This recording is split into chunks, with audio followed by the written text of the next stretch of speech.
Alegria que a gente retorna aqui na casa. Agora é vizinho. A gente fica pensando, vem de carro, vai de a pé, fica um pouco, né? A gente fica meio receoso ainda de andar de chuva, mas o Pedro vem a pé, né? Eu sempre vejo ele ali, para no xodó, faz um lanchinho, não, bom, o lanche é aqui. E aí a Dani ainda brincou comigo, você já escolheu o tema? Eu falei, pode ser o sistema imunológico da alma. Ela ficou meio cabreira. Aí esse tema deve ser muito complicado, mas eu acho que o complexo é só no título. Porque o título sai desse livro aqui, do Mike Jordan, que é um estudioso americano, chamado Sistema Imunológico da Alma. Então, o que acontece com o nosso sistema imunológico? O que a gente ouve falar muito hoje em dia? O principal nossa imunidade está baixa. A gente vai no médico, o médico fala, sua imunidade está baixa. Antigamente a gente tinha disso, né? A minha avó, por exemplo, ela... Assim, não precisa gritar. Muito obrigado. A minha avó, por exemplo, ela, quando era pequena, ela sempre vinha com uma colher de biotônico fontora para que minha imunidade não ficasse baixa. E a imunidade é justamente isso. Eu trouxe aqui a definição através do dicionário, né? Imunidade, conjunto de mecanismos que defendem o corpo de agentes infecciosos invasores, ou seja, invasores, algo que vem de fora. Então, se minha imunidade está baixa, né, então eu posso pegar uma gripe, eu posso pegar, né, qualquer tipo de doenças de pequena monta. E aí a gente vai fazer esse paralelo com o espírito, ou seja, como algo pode invadir o espírito e tomar conta. Que tipo de doenças o meu espírito, a minha alma, pode adquirir enquanto nós estamos encarnados. E a gente pensa, quando a nossa imunidade está baixa, então o corpo físico está propício a receber essas determinadas doenças. A gente também ouve muito das autoimunes, né? O que é autoimune? Uma doença autoimune. A doença autoimune é quando o próprio organismo se ataca. Por exemplo, uma doença rara, como a esclerose múltipla, ela identifica quando a imunidade está muito, está agindo, ela também ataca o próprio corpo, ou seja, uma autoimune, ele mesmo se ataca. E aí a pergunta que a gente já abre aqui é, gostamos de estar ou de ficar doentes? Quem gosta? Alguém aqui gosta? Não? Certeza? Ninguém levanta a mão? Pedro gosta de ficar doente, pegar uma gripezinha? Não? Aí eu fico assim, será? Será que a gente realmente não gosta de ficar doente? Eu acho que a gente gosta de ficar doente. Tem gente que gosta, não tem? Tem. Mas tem gente que gosta. Porque a gente começa lá da infância, a gente pode voltar lá para a nossa infância. Quando a gente não quer, segunda-feira, imagina você, lembra da sua infância? Segunda-feira de manhã chuvosa, e aí de repente você está um pouquinho, sente aquele corpo assim, baqueado, uma dorzinha de cabeça, e você com seus 7 anos de idade. Aí a mãe acha aquilo estranho, põe a mão na sua testa, você está com febre. Não, você não vai à escola. Aí você já para assim, pensa, não vou à escola? Opa, que bom, não vou à escola. E aí a mãe traz aquele chocolate quente, não fica aí ver desenho animado, fica debaixo das cobertas, eu vou trazer um chocolate quente. E aí vem o pai também, enche de atenção, a atenção que não é dada naquele momento. E aí a criança começa a perceber que, ficar doente é legal, é uma coisa, então é jogo, é vantajoso. Então a gente fica assim, então inconscientemente a gente vai aderindo àquilo, o estado da doença, ficar doente, como um prêmio. Isso é bom. E aí eu vou, me acostumando a ficar doente e ganhar os prêmios através da educação dos próprios pais. A gente é assim, A gente vê um filho nosso doente, a gente vai igual agarra, põe no colo, e a criança vai gostando daquilo, vai treinando a gostar daquilo. O problema é que quando chega numa vida adulta, quando a gente está no trabalho, a gente não consigo ficar nesse trabalho de jeito nenhum. O que acontece? Fica doente. Por quê? Porque lá na infância, quando eu fico doente, aquilo que está me incomodando passa, algo vem e salva. Só que quando eu estou na fase adulta, a mãe não vai botar. Algumas mães ainda fazem. Eu tenho um primo que está lá com seus. Agora não, mas estava com os seus 40 e poucos anos, ainda morava com a mãe, e a mãe ainda fornecia alguns bem bons da vida. Mas aí, quando a vida realmente... E a gente começa a reclamar. Poxa, mas eu não quero, não gosto. Como todos nós respondemos aqui, ninguém gosta de ficar doente. Dona Joana lembrou, alguns gostam. E é verdade, gostamos. A gente gosta inconscientemente para aproveitar. Exatamente. Então, como é que a gente identifica quais são os sensores para a gente identificar que a gente vê que a doença, às vezes, é uma consequência de algo nosso psicológico, de algo nosso interno. Só que qual é o gatilho? O que começa? A gente já falou aqui, por exemplo, da atitude, da nossa vivência profissional. E como é que a gente começa? Uma coisa que a gente tem que lembrar é, e o De Luca fala muito isso, cuidado com o que pensa, pois suas células estão escutando. A gente tem que ter muito cuidado com o que pensa. As células do nosso organismo se alimentam dos nossos pensamentos. E aí a gente começa a ver que o sistema imunológico da alma, do espírito, não é muito diferente ou não está muito distante do sistema imunológico do próprio corpo físico. Um está ligado ao outro. Mas o sistema imunológico do corpo físico, né, é abalado pelo sistema imunológico do espírito, da alma. E esse Mike George, nesse livrinho, ele lista alguns sensores e alguns desconfortos da alma. São 12 no total que a gente vai discorrer aqui e vai ver se a gente está ou não está doente espiritualmente falando.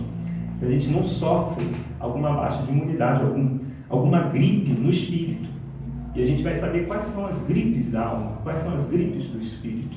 E ele fala que esses sensores são, né, através dos nossos sentimentos, nós vamos saber se nós possuímos aquela determinada gripe ou não. Nós vamos fazer um diagnóstico da nossa alma, né? E vamos fazer um autodiagnóstico para a gente ver se a gente está com essa gripe. Ele fala, por exemplo, de medo, insegurança e irritação logo no início. Esses são um dos sensores. Por exemplo, do medo, ele fala: a vida é um curso de sobrevivência. A pessoa que tem medo, ela enfrenta, a pessoa que tem medo como norte, ela enfrenta a vida como se fosse um curso de sobrevivência. Então, vitamina C de manhã, vou estar preparado, não esquece o guarda-chuva, está um sol lindo, você viu no clima-tempo que vai fazer sol até sexta-feira, mas leva o guarda-chuva e vai.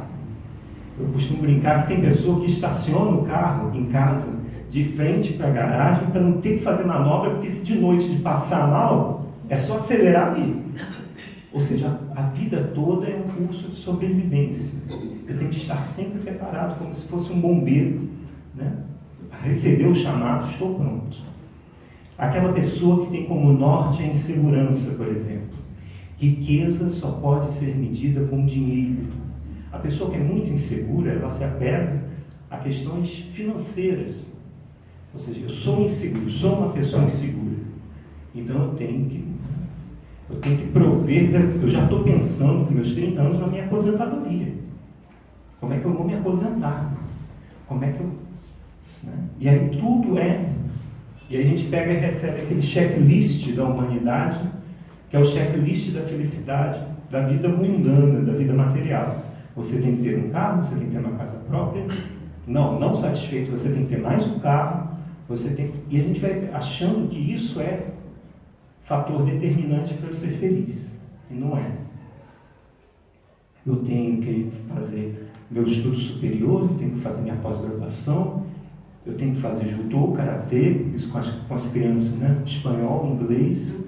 E a mãe deixa de ser mãe, passa a ser a secretária, porque ela tem a agenda do filho, passa a ser motorista, porque fica levando a criança para lá e para cá. E aí a gente vê que a gente está tratando a criança como um pequeno executivo.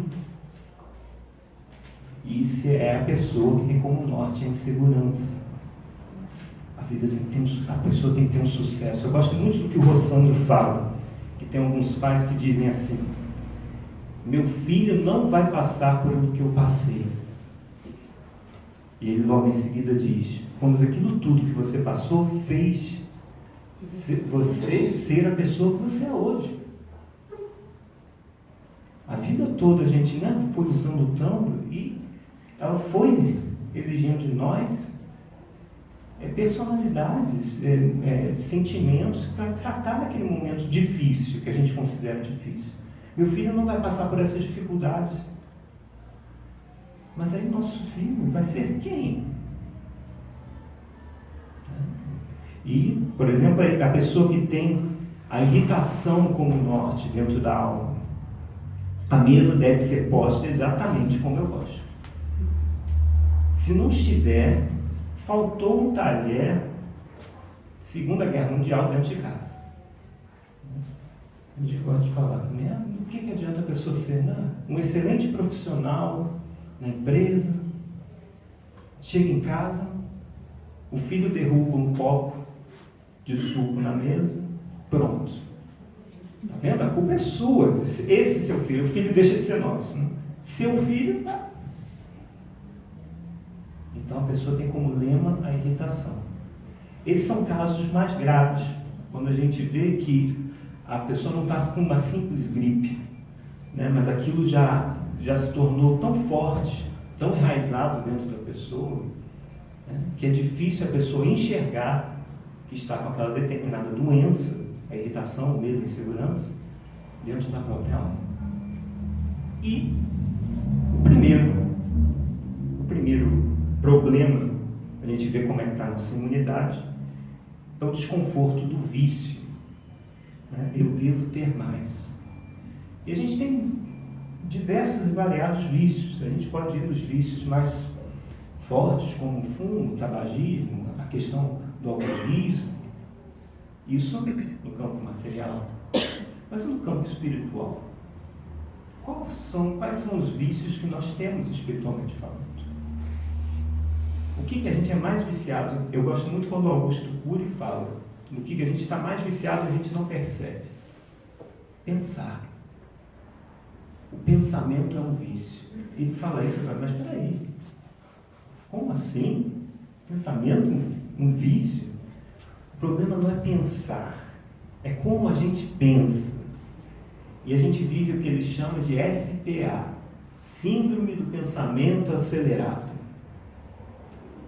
Ou seja, eu tenho que pensar 24 horas por dia. A gente tem hoje um dispositivo que ajuda nisso. Eu acho que eu até esqueci em casa, eu ia pegar aqui, mas não está. A gente já está até acostumado, né? O celular. O celular. Ele fica 24 horas hoje ligado, conectado. Aquelas bolinhas verdes, plim, plim, plim, plim. Seja a hora que for. Às vezes eu recebo mensagem 3h30 da manhã. 3h30 da manhã, relacionado ao trabalho, relacionado a uma mensagem. Às vezes tem gente que manda às 3h30 da manhã já o bom dia. Um gatinho bonitinho, aquela coisa toda, já está o bom dia da manhã seguinte. Por quê? Porque não tem tempo de manhã para fazer. O Pedro manda às 6. O Pedro manda às 6 da manhã. Agora eu lembrei. 6 da manhã, 5 às vezes, né? O Pedro manda.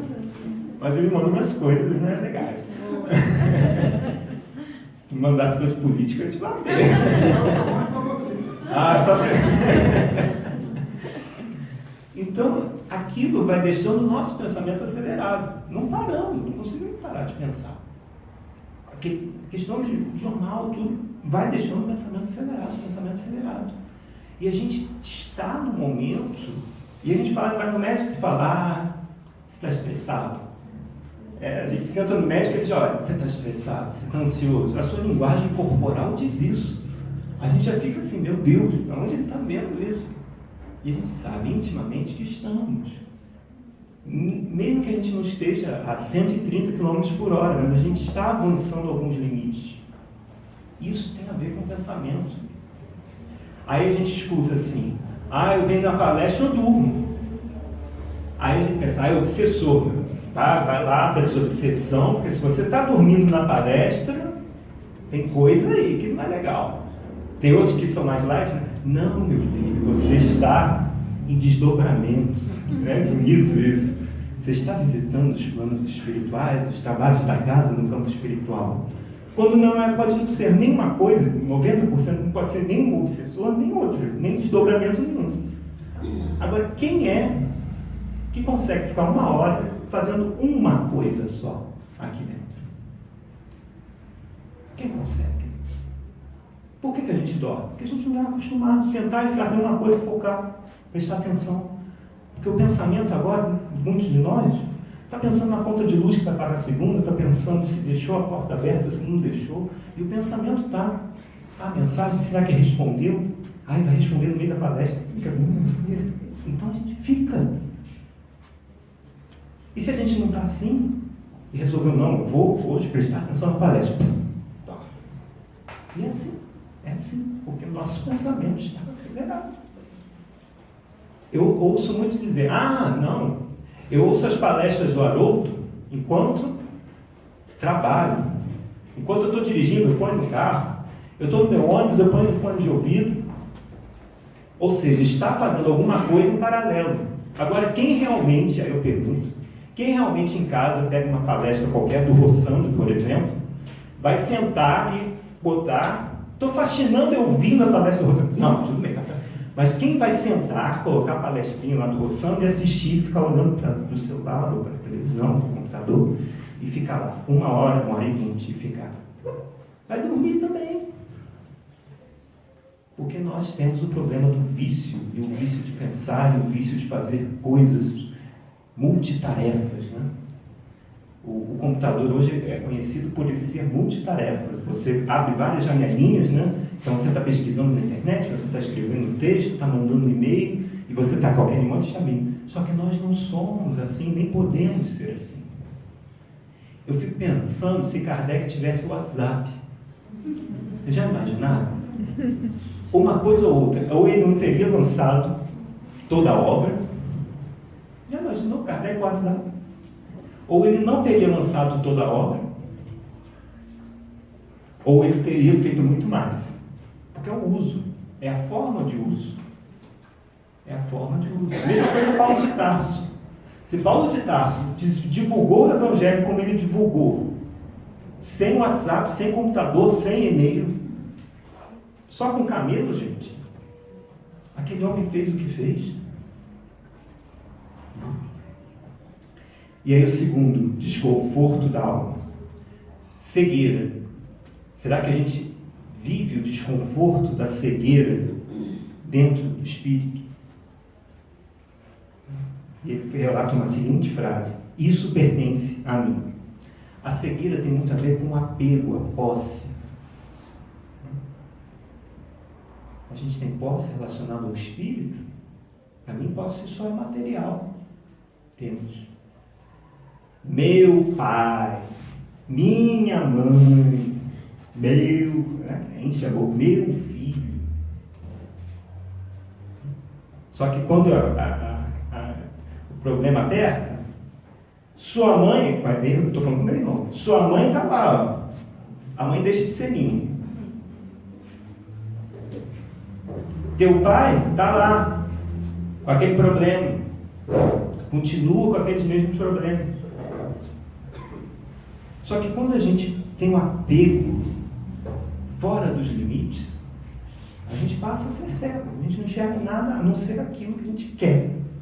E a gente foca aquilo e tenta de toda forma pegar aquilo para si. Qual é a minha cegueira no espírito? Isso tem muito ligado à obsessão, né? Casos de obsessão. Às vezes não é, às vezes é com uma determinada pessoa realmente. Minha esposa, e entra naquela questão do ciúme extremo, passa a ter uma relação sem confiança, e é minha esposa, e aí a pessoa desencarna, continua com aquele processo. A gente vê isso com o André Luiz. André Luiz, quando desencarna, os mentores, não, está tudo bem lá, não vai agora não. Porque sabia que não estava preparado, porque ele estava com a cegueira. Ele era um patriarca. Né? A gente vê que André Luiz, principalmente quem viu o filme, quem leu o livro, era um patriarca, era quem provia a família, com as filhas, quem comandava, quem dava, né? Os nomes. Imagina, ele chega no lar dele, espiritualmente, logo no início, e vê o galanteador lá se aproximando. Imagina. O que isso não causaria de retrocesso naquilo que André Luiz estava construindo? Quando os mentores, quando o Clarence vê que ele está preparado, agora sim, agora você pode ir lá visitar. Mesmo assim, ele fica descompensado no início. Ele fica um pouco com uma crise de identidade. Uma crise de identidade. Tem uma senhora lá que estava na aula da Eni perguntando lá, nas obras de André Luiz, inclusive. Aí estava perguntando a Eni lá, não, mas espera aí, quando eu chegar lá do outro lado, qual marido vale? Porque ela já foi casada, viúva 2 vezes, ela fica aflita com aquilo. Chegar lá do outro lado, qual é o marido que está valendo? Então, não sei. Aí ela resgata aquela questão, né? Olha a mãe de André Luiz. Né? Quer levar todas, as amantes, todo mundo, vamos lá, todo mundo na mesma casa. Imagina uma lei. Tomar conta de todo mundo.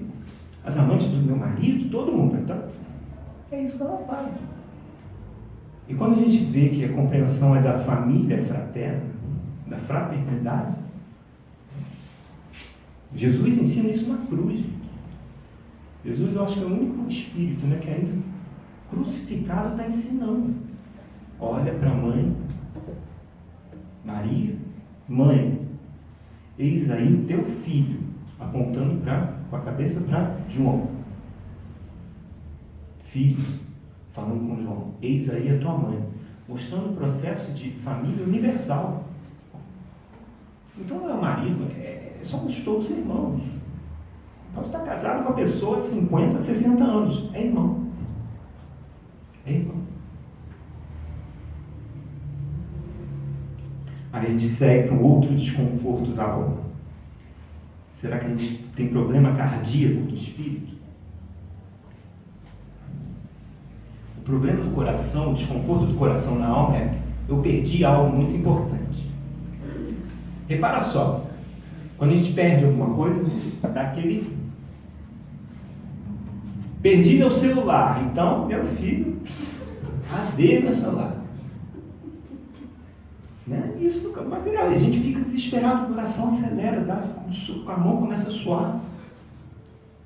E isso no campo material. E no campo espiritual? Mesma coisa. Você lembra aquele sentimento de posse que a gente falou agora? Meu pai, minha mãe. E quando eles desencarnam? É um sentimento de perda. O coração acelera. E às vezes a gente fica naquele ciclo por tanto tempo. E aí eu vou... Tadinha, se ela estivesse aqui, ela ia brigar comigo, né? Eu vou dar o exemplo da mesma senhora que tinha os 2 maridos. E o último marido que desencarnou nela, ela fala. E ela fala isso. E ri hoje, né? Mas na época ela não tinha os ensinamentos do Espírito. Ela ficou 1 mês na campa. Ela ia todo dia, sentava na campa do outro, do vizinho, lá no cemitério, e ficava. Você não podia ter ido. E agora o que eu vou fazer? Isso é um desconforto do coração. Imagina esse processo. A gente falou da obsessão do campo espiritual para cá, mas a gente também obsedia daqui para lá.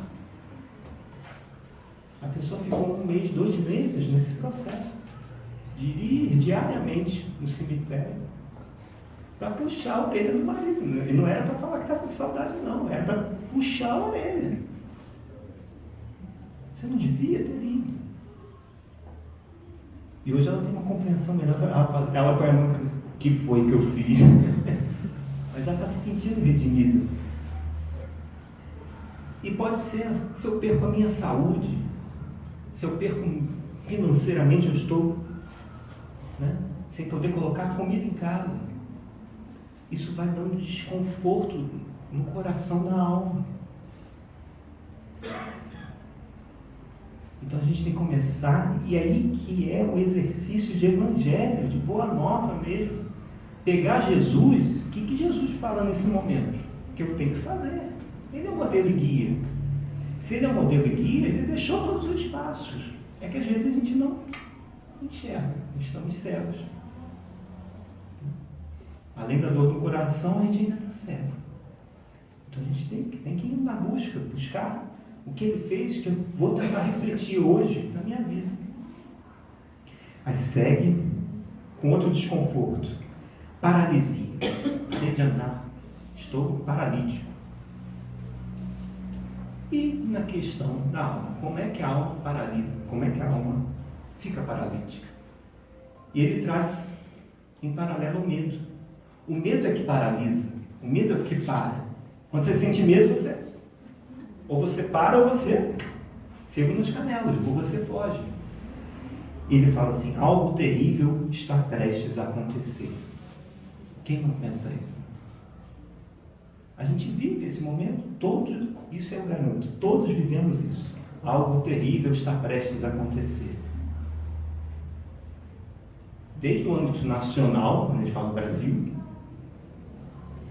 que eu estou vendo muito espírita aí hoje, duvidando que o Brasil seja pátria do mundo, coração do Evangelho. Coração do mundo, pátria do Evangelho. Duvidando. Quando a gente não tem a noção do todo, a gente não está abarcando ainda a visão espiritual disso tudo. E o desconforto da paralisia está ligado, extremamente ligado, à ansiedade. Como assim ansiedade? É a ansiedade que gera o medo. Porque a ansiedade trabalha com a imaginação. O que é estar ansioso? Estar ansioso é você estar vivendo no momento seguinte Sem ter acontecido, né? sem ter acontecido nada. Então eu já estou lá, vou dormir. 11 horas da noite, hoje eu vou dormir. Não vou ter insônia, porque quem tem ansiedade não dorme. 11 horas da noite. Aí 2 horas da manhã, abre o olho. Aí fala, vem no atendimento fraterno, todo dia às 2 horas da manhã eu acordo. Será que é um obsessor que está me balançando? Não, mas esse pensamento é ansioso. Porque aí o que eu faço às 2 da manhã? Amanhã tem reunião com o meu chefe. Ele vai falar isso, aquilo, outro, eu vou responder isso, aquilo, outro. Aí quando eu responder isso, eu já sei, porque eu conheço a pessoa, trabalho há 10 anos com ele vai falar isso. E aí se ele falar isso, aí você tem. Aí 2h30, 2h40, 2h50, 3 horas da manhã você ainda está. Tá. Aí vou finalizar, vou falar, vou pedir minha demissão e vou embora. Será que esse plano está bom? Mas e se eu falar isso? Isso é ansiedade. Porque você está vivendo todas as emoções. Isso gera emoção interna. Que enquanto você está fazendo isso, o coração acelera no momento da briga que está acontecendo dentro do seu pensamento. O estômago embrulha. Aí você chega no dia seguinte, de manhã, o chefe não veio. Ou então o chefe está um amor de pessoa. Isso é ansiedade. A ansiedade é aquilo, e a ansiedade também é um grande mal que a gente vive. Ou seja, eu sou muito importante para estar nesse momento aqui agora. Eu estou sempre à frente, pensando como vai ser com perfeição o meu próximo passo. E aí às vezes você está conversando com a pessoa desculpa, não estava nem aqui.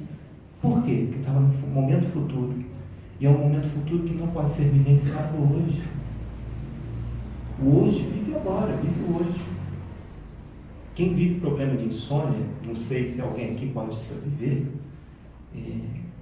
e aí eu aderir isso, não pega no celular, é uma coisa que a gente tem esse costume, né?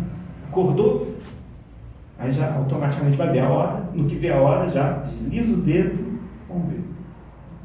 Aí manda as mensagens às 3 horas da manhã, não tem jeito. Aí tá lá, aí fica com aquela tela, pensamento acelerando, faz o contrário. Sai da cama, faz um chazinho, pega um livro. A gente fala que não tem tempo para ler. Vai ler, despertou, vai ficar rodando na cama igual. Para que vai ficar rodando na cama? Vai senta no sofá, lê, toma um chá.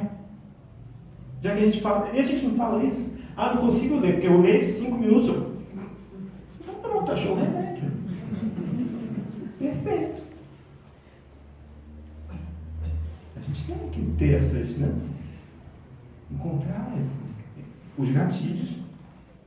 Até que um dia você vai estar Você não dorme mais com 10 minutos de livro, passa a dormir com 15, 20. O negócio começa a ficar interessante. Opa, isso é legal.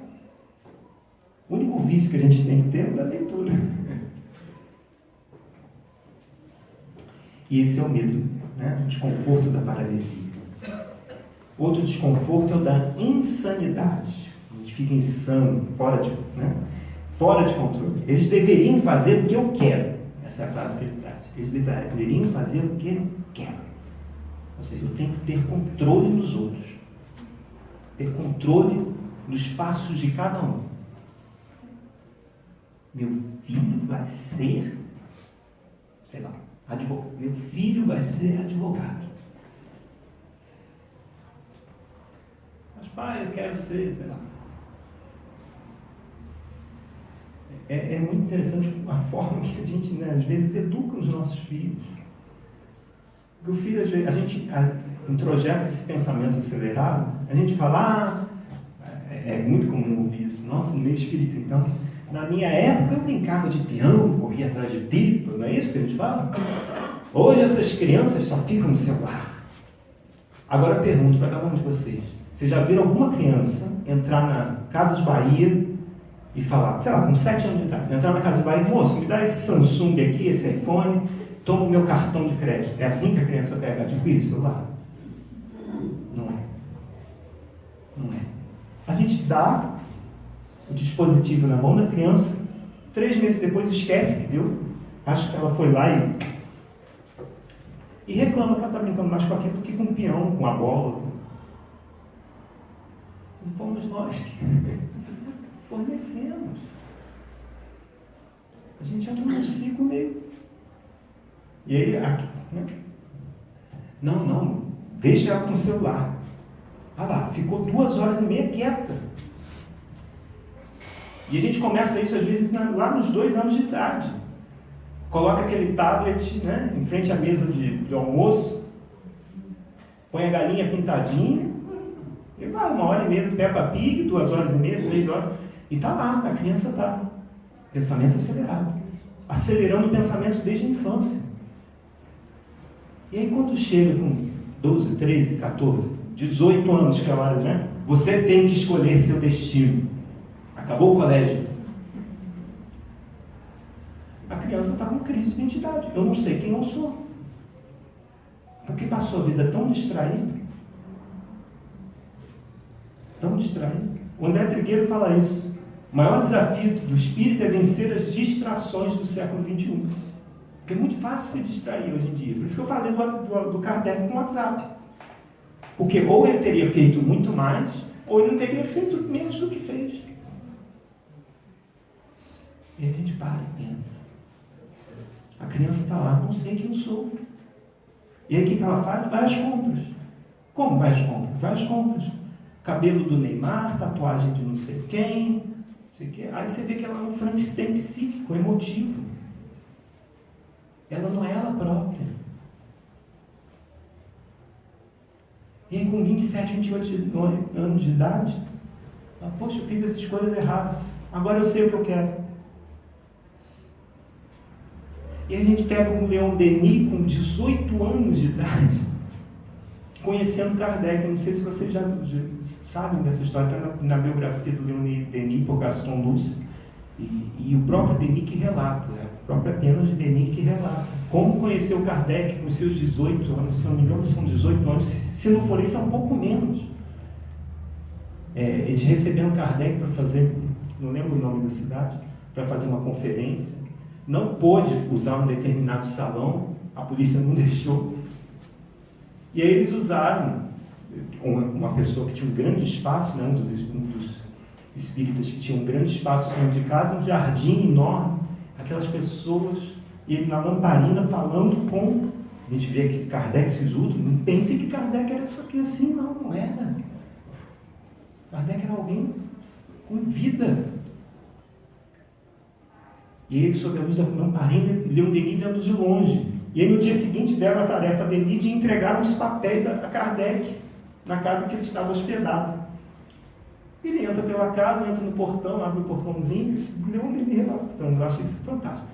Ele entra na casa e de repente vê um barulho nos fundos, ele se aproxima, vê no jardim Kardec em cima de uma banqueta, catando cerejas, de uma cerejeira, catando as frutinhas e brincando de basquete com a esposa. A esposa lá, Emília Coudet, com um cesto segurando e ela... Esse é o codificador. E Leon Denis, com seus 18 anos, né? Com um pensamento sereno, tranquilo. Será que o espírito tem diabetes? Diabetes? Será que tem? A gente tem que falar da diabetes, né? O problema do açúcar, do doce. Tem. Eu não aceitar a doçura do outro. Eu não aceito que sejam bom comigo. Eu não aceito caridade. Eu não aceito que me estendam a mão.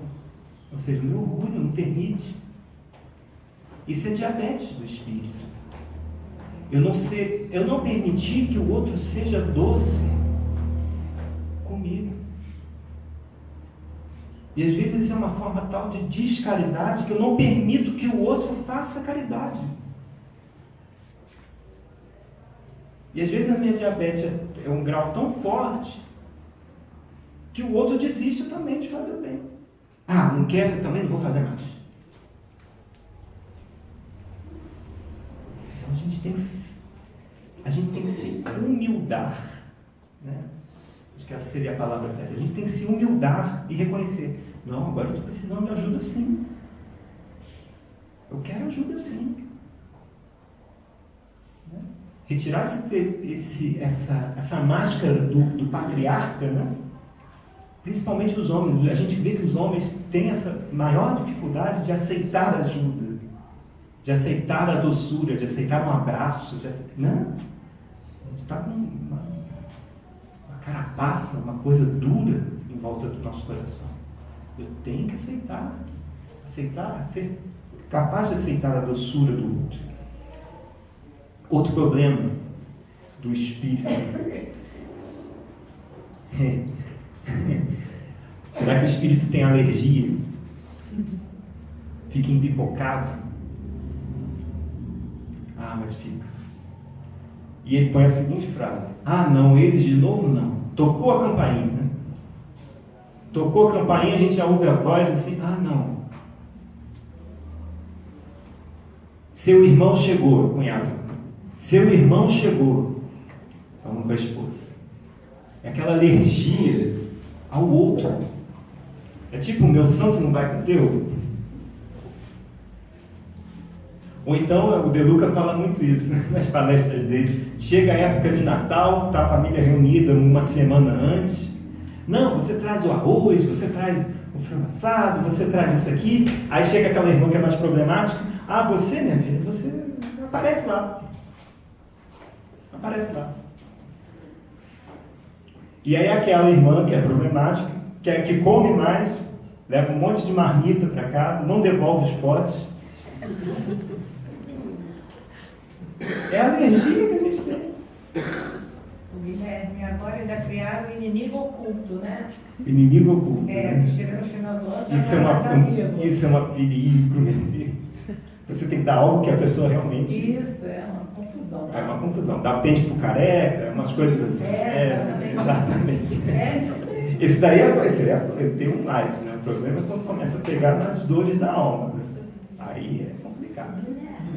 Oi, dona Joana. Uma coisa que eu tinha reparado, acho que o homem não se alegra com muito elogio. Um elogio? Isso no sentido que... O Chico tinha uma coisa com Não ele. é motivo, não. Ah. A gente recebe um elogio, Ah. menor que seja, a gente sente um bem-estar. Bem-estar, né?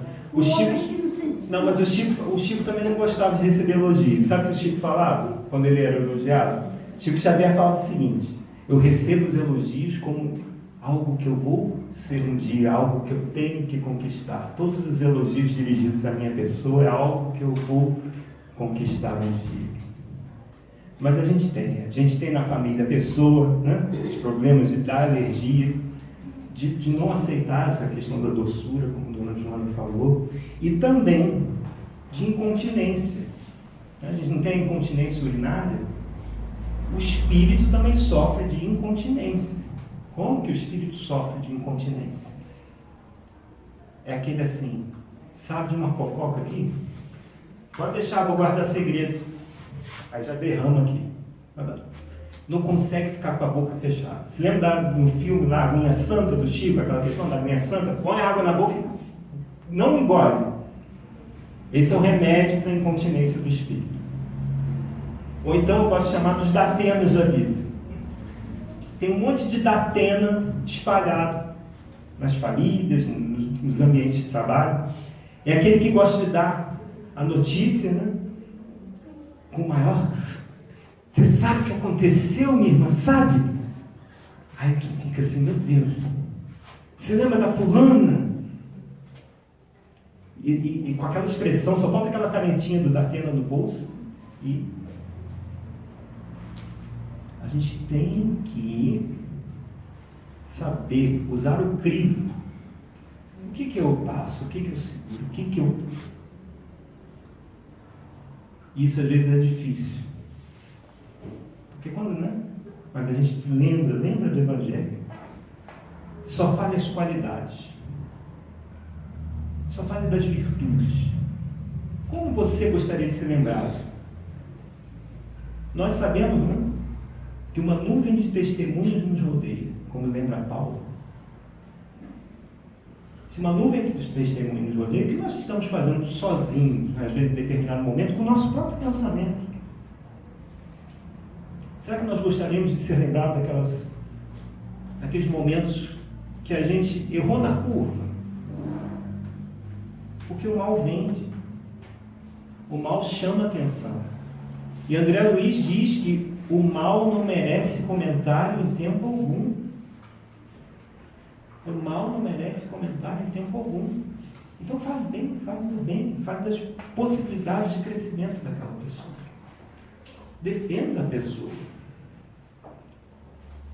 Isso é amar os inimigos, como Jesus ensina. A gente vai amar os inimigos. Hoje em dia, quem aqui tem inimigo? Hoje em dia a gente tem, para não ficar com a, né? Eu tenho um inimigo. Ninguém hoje em dia diz isso. Ninguém. Aí a gente substitui por desafeto. Eu tenho um desafeto. Né? Deixou aquela coisa mais chique. Tem um desafeto com a pessoa.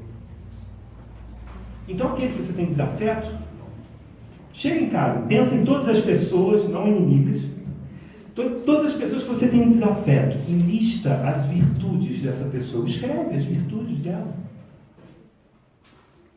E vê como o mal é que chama a atenção. Porque às vezes ela errou na curva com você naquele momento. E ela é muito mais do que aquele erro na curva. Quem não derrapa? Quem? Né? Como Jesus falou, quem estiver sem pecado, que atire a primeira pedra. Todos temos telhados divinos. Todos temos.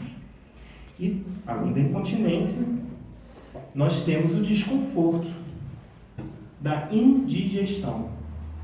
Indigestão do espírito. E aí, esse autor fala o seguinte: eu preciso saber mais. E no meio espírita, o desconforto da indigestão campeia. A gente acha, eu costumo brincar sempre nas palestras, que quando a gente desencarnar, a gente vai chegar lá nos portões do nosso lar. Lembra do filme? Aquele portão grandão? Vai chegar lá, aí vai estar a irmã, o André Luiz do lado de fora, esperando. Ô, meu irmão, vai ter uma carteira de estudante. Senta aqui. Vai pegar uma prova, vai quebrar igual o Enem, quando quebra aquele adesivo. Então, preenche aí, para a gente saber se você entra ou não. Aí, primeira questão. Qual é a pergunta 366 do Livro dos Espíritos? Segunda questão. Qual é a 17ª obra dos estudos de psicológicos do Joana de Ângeles? Achando que o que vai permitir entrar em nosso lar ou não, vai ser o quanto eu sei. E não é o quanto eu sei, mas é o quanto eu vivo. Às vezes pode ser uma pessoa que tenha nunca ouvido falar em espiritismo, é mais espírita que a gente. porque vivencia, de fato, aquilo que a gente está, ó. É só lembrar do irmão Jacó, no livro Voltei, dirigente de casa espírita, presidente, entre as... Né? Olha lá. Olha lá. Aí ele desencarna, o presidente da casa espírita desencarna. Chega lá do outro lado e ele se vê numa situação deplorável. E aí ele começa a usar aquelas desculpas. Eu fui presidente por tantos anos da casa espírita, eu fazia palestras, eu tinha conhecimento, sei todas as questões do livro dos espíritos. O mentor vai fazer assim, né? Mas eu não posso fazer nada com esse conhecimento, com essa inteligência, que não foi transformada em sabedoria. Porque a diferença na inteligência e da sabedoria é isso. A inteligência eu sei. A sabedoria eu sou. Eu faço. Eu utilizo. Somente saber, né, é como Paulo fala. O bem que eu quero, esse está difícil de fazer, mas o mal que eu não quero, esse eu me derramo e faço, e continuo fazendo. E aí, voltando para o presidente da Casa Espírita, Ricardo, assim, aí de repente ele encontra o Senhor repleto de luz. Né? As pessoas se dirigiam a ele com respeito, esse Senhor. E ele reconhece que é um senhorzinho que ia, sentava lá no fundo da palestra e assistia vez ou outra. Não ia nas todas as reuniões. E uma vez por mês sentava lá no fundo. Ele falou, mas como? Como é que o senhor está nessa situação? Nem frequentava a casa espírita direito? Mas eu fazia tudo que você mandava fazer. Tudo que você falava lá na frente eu fazia. Foi assim que eu consegui. Você me ajudou muito. É a diferença. Não é estar numa situação de presidência, de orador, de aplicador de passe, não é isso. Mas é como eu uso a doutrina no meu dia a dia, no meu momento de solidão. O espírito é reconhecido pelo quê? Pelo esforço que faz para domar suas más inclinações, para ser um homem melhor. Tem uma frase até trouxe aqui anotadinho, do Leon Denis, ainda relacionada à indigestão. Por que eu falo isso nesse momento de indigestão? Porque o espírita está desesperado, tem que saber tudo. Eu tenho que saber todas as questões do livro dos Espíritos. Gente, isso o Google sabe. Põe lá a questão 366 do livro dos Espíritos no Google, ele sabe. A gente está se empanturrando da letra. Isso está enchendo o estômago do espírito e a gente está ficando com indigestão. Porque é tanta informação que o organismo espiritual não consegue trabalhar. Aí ele fala assim, eu li 20 livros esse mês. Aí tem a frase do Denis, lê-se muito, lê-se depressa e não se absorve nada. Isso está no problema do ser, do destino e da dor. Lê-se muito, lê-se depressa e não se absorve nada. A gente vai parar para pensar, são 400, se não me engano, 12 obras do Chico, mais 200 e tantos do Divaldo, mais a obra de Kardec com as revistas espíritas e outras obras. Aí você vai, Ivone Pereira, Caetachuta, e vai, Leon Denis. Gente, acha que vai ler isso tudo em uma vida? Não vai. Não vamos. Não vamos. Tem um outro que ele fez, né? Quase chegar lá. O momento de desencarne não sou mais um livro próprio. Mas não é isso que faz a diferença. Então a gente tem que se desconectar. E às vezes também a gente vive essa indigestão de informação. Eu me peguei fazendo. Não sei se todos conhecem o site G1, que é o de notícias da Globo. E como eu trabalho com informática, sentado às vezes, trabalhando. Aí é lá, G1. É lá de novo. E eu vi que isso, de repente eu teve um dia que eu caí em si. Eu estava entrando de 5 minutos, eu vi que a notícia não mudava, eu falei, ué. Aí eu parei e percebi, isso daí não está certo não, não está legal não. Aí eu já tirei, eu acesso uma vez de manhã só para saber o que está acontecendo. E pronto. E eu estava viciado em quê? Me empanturrar de informação. Eu tenho um familiar que assiste o jornal da Band, o jornal da Globo, isso de noite. Aí acabou um, ele logo pega aquele que passa, a gente fala Globo News, ele vai assistindo. Ele vê a mesma notícia. Isso é o quê? O vício da informação, o desconforto da indigestão. Aí vai aliando um vício ao outro, repare só. Aí vem o desconforto do vício e ele casa com o desconforto da indigestão. Será que a gente tem asma com o espírito? A asma é muito semelhante à diabetes. A diabetes é eu não aceito a doçura do outro, eu não aceito a caridade do outro. A asma é eu não consigo dar a doçura para o outro. Eu não consigo fazer a caridade para o próximo. Fica travado diante de mim. É aquela pessoa que você vai abraçar, a pessoa nem sabe abraçar direito, fica uma coisa assim meio esquisita quando vai abraçar.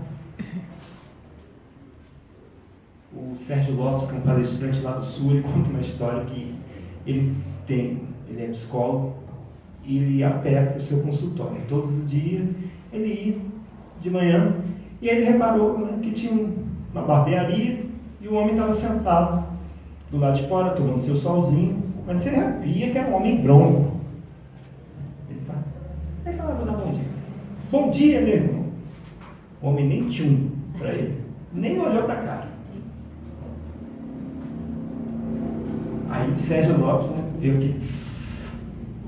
Aí, João de Ângelo, André Luiz, vem pra cá, que eu tô precisando agora. Que homem mal educado. Nem me respondeu. Aí começa a vir André Luiz, né? Às vezes ele não ouviu. Dia seguinte, o homem na mesma posição. Ele, bom dia! De novo, nem tchum. Dessa vez ele ouviu. Eu falei mais alto. Ainda olhei assim. Isso foi. Eu vou tirar água mole em pedra dura, tanto bate até que fura. Eu vou fazer esse homem. Passou uma semana, 2 semanas. Passou um mês. Bom dia! Aí do âmago do barbeiro, lá de dentro da alma, escondido, sai um grunhido assim. Sabe aquele bom dia assim? Já ouviu esse bom dia assim? Quem no trabalho nunca ouviu isso, né? Bom dia! O pior é que tem de bom. Isso daí é terrível. Mas continuando. Ele soltou um grunhido. Aí passou mais uma semana. Aí ele foi dando os grunhidos, né? Passou uma semana e muito mal falando. Bom dia! Oba! Aquela coisa. Ou seja, a asma, a incapacidade de soltar amor. Passou 3 meses, diferente de antes, ele não estava mais sentadinho, ele estava em pé. E em pé já assim meio aflito. Aí, bom dia, respondeu. E ele reparou que o barbeiro já aguardava ele. Que às vezes tinha até um homem dentro da barbearia ali, já sentado, e ele... Será que vai passar? Ou seja, no exercício. Porque o Sérgio podia ter desistido de primeira, mas ele não desiste. Ele continua. E aí ele consegue retirar daquela pessoa a situação de asma, de não poder. Começa com isso. A pessoa não consegue cumprimentar, a pessoa não consegue abraçar, a pessoa não consegue estender a mão, a pessoa não consegue ser caridosa. É vagabundo, tem que trabalhar. A gente começa a ouvir essas coisas e achar, é mesmo. Gente, peraí. Está lá no Evangelho. A caridade, né? Aquela dama bonita, a caridade. Então, esses são os diversos desconfortos que a gente vive no espírito. Mas eu acho que o principal que a gente pode tirar dessa noite é estar presente no momento presente. Isso é muito importante. Se eu sou lojista, eu estou atendendo alguém, comerciante, se eu estou atendendo o senhor, que eu esteja presente no momento presente, falando com a pessoa. A gente vai ver que isso de estar presente desacelera. Pode estar uma fila enorme. Porque a gente está acostumado, né, desde lá 1900 e pouco, com o Fordismo, aquela questão, não sei se todos viram já o filme do Charlie Chaplin, aquela questão da produção em massa, que ele está na fábrica apertando parafuso, aí ele sai pela rua assim, apertando parafuso, aí todo botão que ele vê, aí ele encontra uma senhora com os botões assim, ele quer apertar os botões. Então, e a gente foi trazendo isso até para o atendimento à pessoa. Então eu tenho que ser produtivo, caridade também, eu tenho que ser produtivo. A gente lê lá, né, ajudamos 100 famílias carentes, arrecadamos 2 toneladas. Aí a pessoa vai para a campanha do quilo, né? A dona Joana vai lá no Oswaldo Cruz na campanha do quilo. A pessoa vai lá na campanha do quilo e acha que aquilo é uma corrida. Acha que é uma competição. Tem que encher a mala de carro, né, para trazer o quilo para a casa espírita. E não é. Às vezes você pode trazer 1 quilo de arroz, mas ficou 2 horas conversando com uma pessoa que precisava. Isso é campanha do quilo. Olha, eu só trouxe 1 quilo de arroz. Fez muito mais. A gente tem que sair desse pensamento de produção em massa, até nos relacionamentos. Então, quando eu estar com a pessoa, que eu esteja com a pessoa. Quando eu estar na palestra, que eu esteja na palestra. Quando eu estiver lendo, que eu esteja lendo. Por mais difícil que seja, o que o pensamento foge. A gente está num lugar pensando em outra coisa. Às vezes eu estou no meu trabalho, pensando, eu queria tanto ler, aí está lá no trabalho. Eu vou pegar aquele livro, vou chegar em casa, vou ler, não. Aí chega para ler em casa, nada. Aí começa a ler, no meio do parágrafo está pensando no trabalho. A gente está deslocando as coisas. Então acho que esse é o principal aspecto da imunidade da alma. Desacelerar e estar presente no momento presente. Então que a gente possa pelo menos levar esses ensinos essa noite, o que Jesus possa sempre nos abençoar no nosso caminho, no nosso caminhar, e que nosso caminhar seja cada vez mais leve, cada vez mais sutil, mas sempre ao lado de Jesus. Graças a Deus.